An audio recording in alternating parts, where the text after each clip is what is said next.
At about this time, we're presenting Self-Knowledge, a series of 14 lectures by the unique teacher and worldwide lecturer, J. Krishnamurti, who invites you to confront inner reality and thus find a richer life. The topics for today are awareness and discipline. The last four talks or discussions, we've been considering the question of self-knowledge. Because as we said, without being aware of one's own process of thought and feeling, it's obviously not possible to act rightly or think rightly. So the essential purpose of these gatherings or discussions or meetings is really to see if one can, for oneself, directly experience the process of one's own thinking and be aware of them integrally. Because most of us are aware superficially. Perhaps on the upper level or the superficial level of the mind, but not as a total process.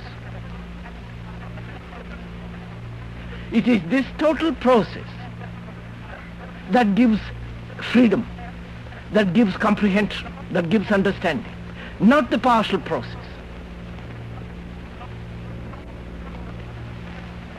Because some of us may know ourselves partially.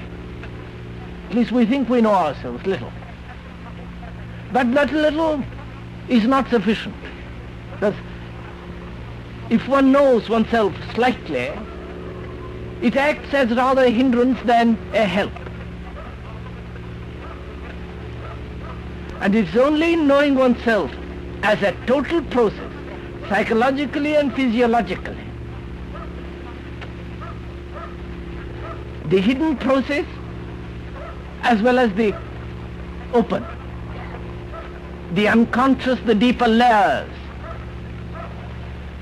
as well as the superficial layers. It's only when we know the total process, then we can be able to deal with the problems that arise inevitably as a whole, not as partially. Now this capacity of dealing with the total process is what I would like to discuss this evening. How to, whether it's a question of the cultivation of a faculty or a capacity,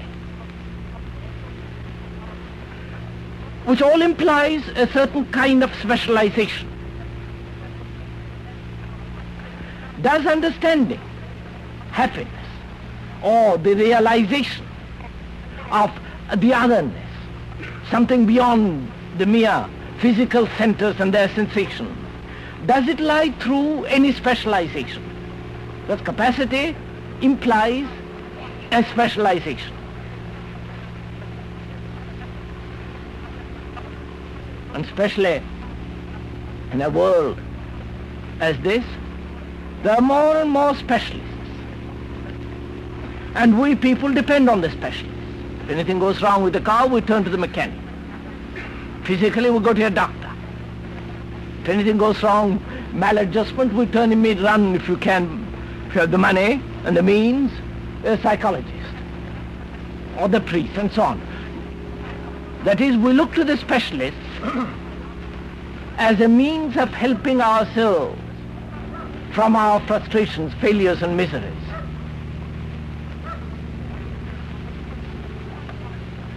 Now, does this understanding of ourselves demand a specialization?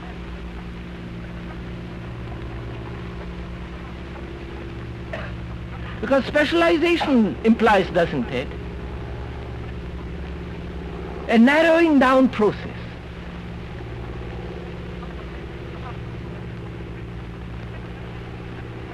The specialist knows only his particular field, at whatever level. And does the knowledge of ourselves demand specialization?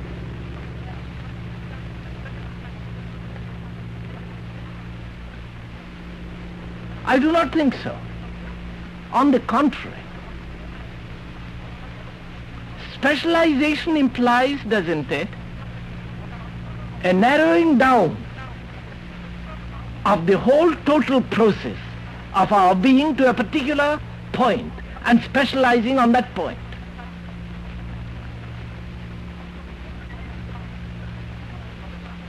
Since we have to understand ourselves as a total process, you cannot specialize.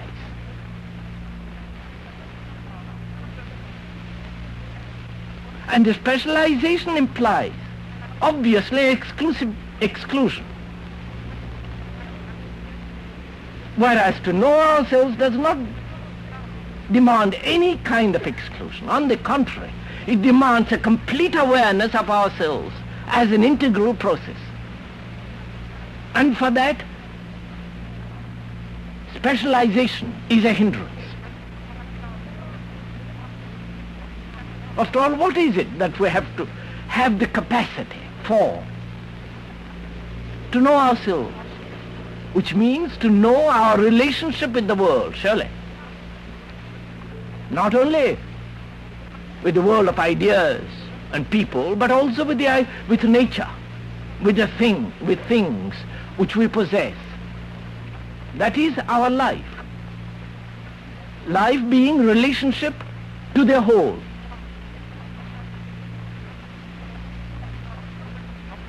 And does that, the understanding of that relationship, does it demand specialization?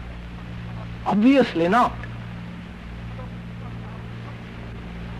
What it demands is a capacity, the awareness of meeting it as a whole. How is one to have that awareness? So that is our problem. How is one to have the capacity, if I can use that word without it meaning specialization? How is one capable of meeting life as a whole, which means not only personal relationship, but social? Your relationship with your neighbor, with nature, with the things that you possess, not only ideas, but the things that the mind makes, ideas, as well as the thing that mind manufactures, as illusion, as desire, and so on. All to be aware of this whole process of relationship. Surely that's our life, isn't it? There is no life without relationship.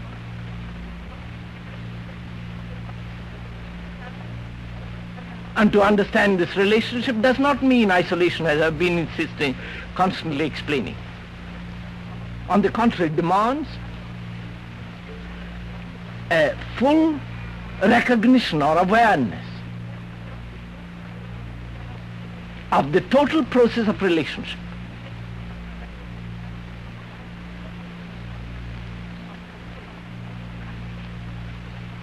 Now, how is one to be aware? How are we aware of anything?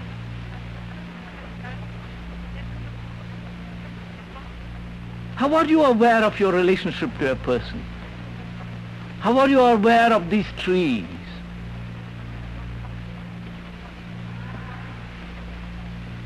The calling of that cow. How are you aware of your reactions when you read a newspaper? If you read a newspaper.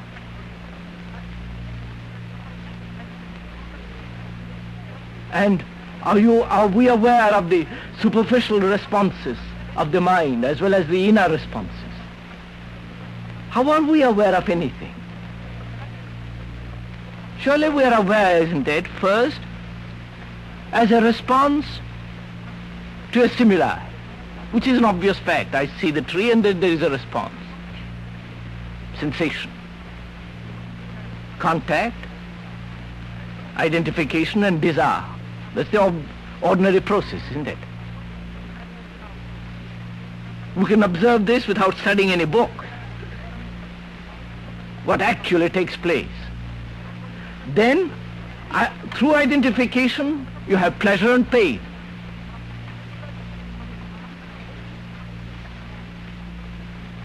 So our capacity depends on the intensity of pleasure and the avoidance of pain, doesn't it?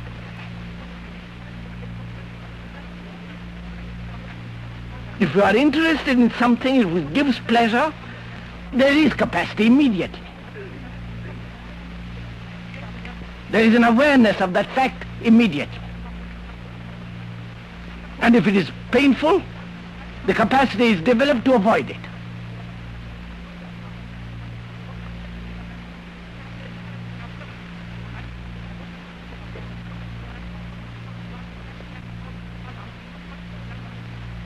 So as long as we are looking for capacity to understand ourselves, I think we shall fail. Because the understanding of ourselves does not depend on capacity. It isn't a technique that you develop, cultivate, and increase through time, through constantly sharpening. This awareness of oneself can be tested out, surely, in action of relationship.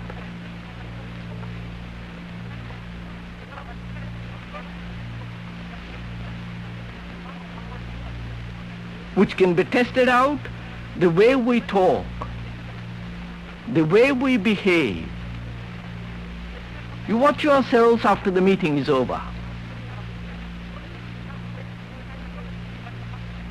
You watch yourselves at table. Just observe without any identification, without any comparison, without any condemnation. Just watch. And you see an extraordinary thing take place.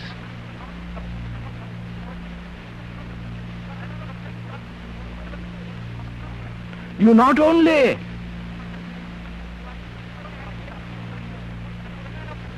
put an end